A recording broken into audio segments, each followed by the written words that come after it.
जय हिंद दोस्तों। आज हम लोग सीखने वाले हैं क्लास 11th का अकाउंट चैप्टर नंबर 10 सकल तलपट। इस वीडियो में हम लोग सकल तलपट का अर्थ, सकल तलपट की पद्धति और सकल तलपट के उधार पक्ष में और जमा पक्ष में कौन कौन सी असरें आएंगे उनको समझेंगे। ओके, ये बहुत ही छोटा और बहुत ही आसान चैप्टर है। इसके स्वाध्याय में सिर्फ 4 ही क्वेश्चन दिया है, क्वेश्चन नंबर 4, 5, 6 और 7। बस इतना कर लिए तो इतना इनफ है, ज़्यादा पूछा भी नहीं आता एग्जाम में और बहुत ही आसान चैप्टर है ये। ओके, तो चलिए स्टार्ट करते हैं सकल तलपट का अर्थ। सकल तलपट का अर्थ क्या है?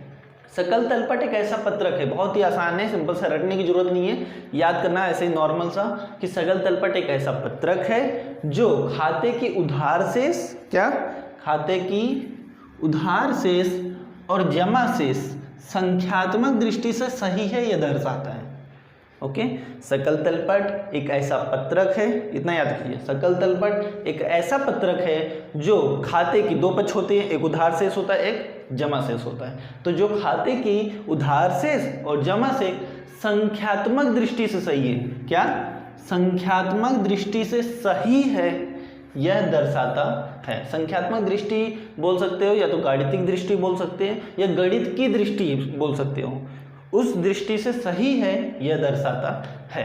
अब ये संख्यात्मक दृष्टि से सही है का मतलब क्या है? तो संख्यात्मक दृष्टि से सही है का मतलब कि उधार पक्ष और जमा पक्ष, उधार पक्ष और जमा पक्ष का योग समान होना चाहिए।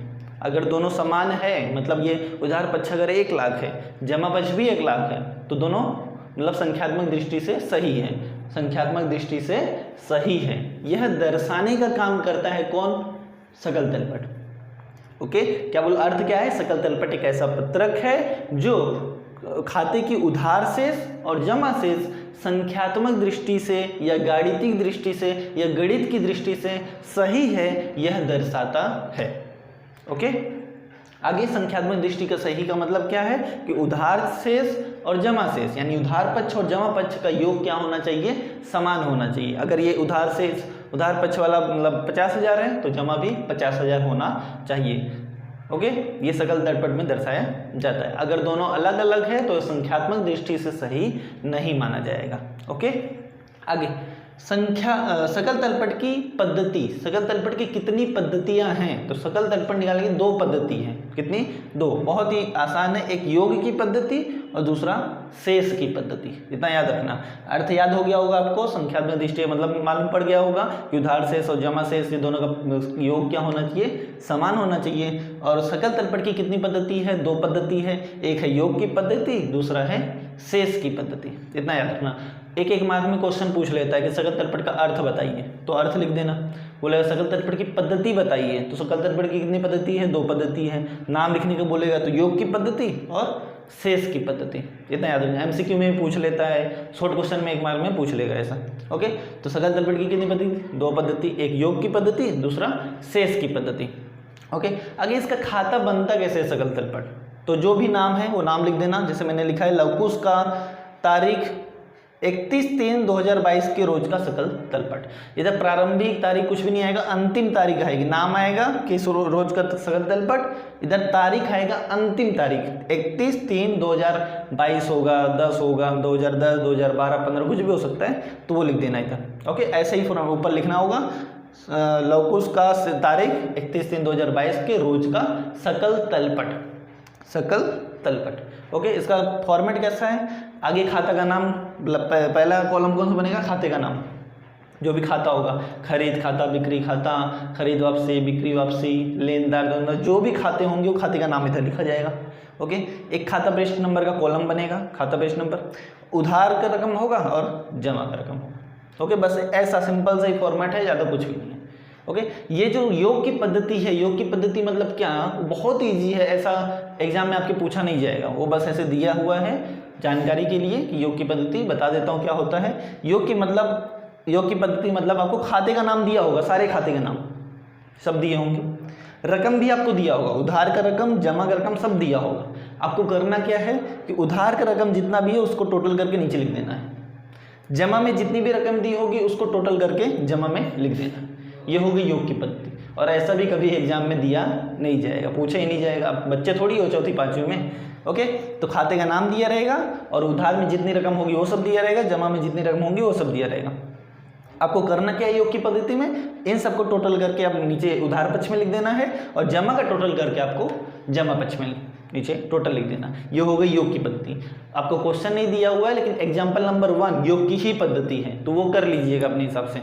ओके, प्लस करके बस नीचे योग करके लिख देना है। आगे बढ़ते हैं। शेष की पद्धति क्या होता है, उसमें थोड़ा सा अलग है। आपको खाते का नाम दिया होगा और रकम दिया होगा सब, लेकिन आपको बंटवारा करना होगा कि कौन सी रकम उधार में करना है और कौन सी रकम जमा में करना है। ओके, सारे खाते का नाम दिया होगा, सब दिया होगा और रकम भी दिया होगा, लेकिन रकम आपको उधार और जमा करके नहीं दिया होगा। ओके, तो आपको उधार में कौन सी रकम लिखना है वो लिखना, मतलब पता होना चाहिए कि उधार में कौन सी आएगी, जमा में कौन सी आएगी। तो पहले पता होना चाहिए कि उधार में कौन कौन सी रकम आएगी और जमा में कौन कौन सी रकम आएगी। तो वो पता होगा तो बहुत ईजी और बहुत ईजी चैप्टर है ये, कुछ भी हार्ड है। तो चलो देखते हैं कि उधार पक्ष में कौन कौन सी रकम आएगी और जमा में कौन कौन सी आएगी। ओके, थोड़ा सा ही देख लेते हैं। उधार में संपत्ति हमेशा उधार होती है, तो कोई भी संपत्ति होगी वो क्या होगी, उधार। ओके, तो उधार पक्ष में लिखना उसकी रकम। समझ में आ रहा है। कोई भी संपत्ति जैसे प्लांट, यंत्र, फर्नीचर, मकान, जमीन। ओके, जमीन, मकान, प्लांट, यंत्र, फर्नीचर और देनदार, लेनी, हुंडी, ट्रेडमार्क, कॉपीराइट, पेटेंट, ख्याति, ये सब क्या है, संपत्ति है हमारी। चाहे वो दृश्य संपत्ति हो चाहे वो अदृश्य संपत्ति हो, तो जितनी भी संपत्तियां वो सब क्या होती हैं, उधार होती हैं, तो उसे उधार पक्ष में लिखना। ओके, जितने भी खर्च होंगे, जितने भी खर्च वो सब क्या होंगे, उधार होंगे। खर्च हमेशा क्या होता है, उधार होता है। ओके, तो उधार पक्ष में लिखा जाएगा।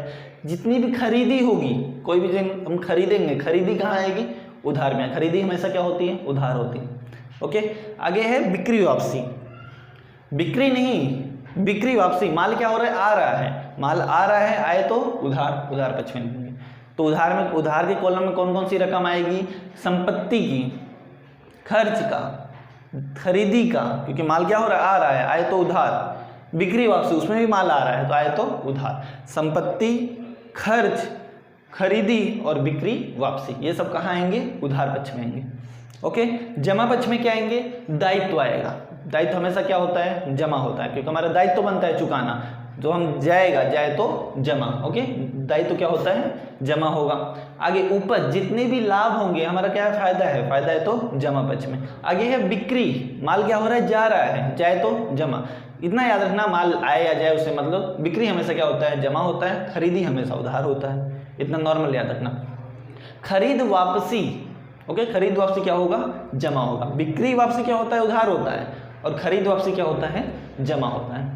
ओके, इतना याद रखिएगा। संपत्ति उधार, दायित्व जमा, खर्च उधार, उपज जमा, खरीदी उधार, बिक्री जमा, बिक्री वापसी उधार और खरीद वापसी जमा होता है। इतना याद कर लीजिए। और भी कुछ आते हैं इसके अंदर, हम जब क्वेश्चन करेंगे तो बहुत आसान से आपको आसानी से समझ में आएगा।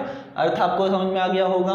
सकल तलपट की दो पद्धति है, एक योग की पद्धति, एक शेष की पद्धति। तो योग की पद्धति सिंपल सा है कि उधार में जितनी रकम होगी उसको टोटल करके लिख देना होगा, और जमा में जितनी रकम होगी उसको टोटल करके लिख देना होगा, वो हो गई योग की पद्धति। और ऐसे क्वेश्चन कभी भी एग्जाम में पूछे नहीं जाएंगे। ओके, शेष की पद्धति में खाते का नाम दिया होगा, सारे रकम भी दिया होगा, लेकिन आपको बंटवारा करना होगा कि उधार में कौन सी रकम आएगी और जमा में कौन सी रकम आएगी।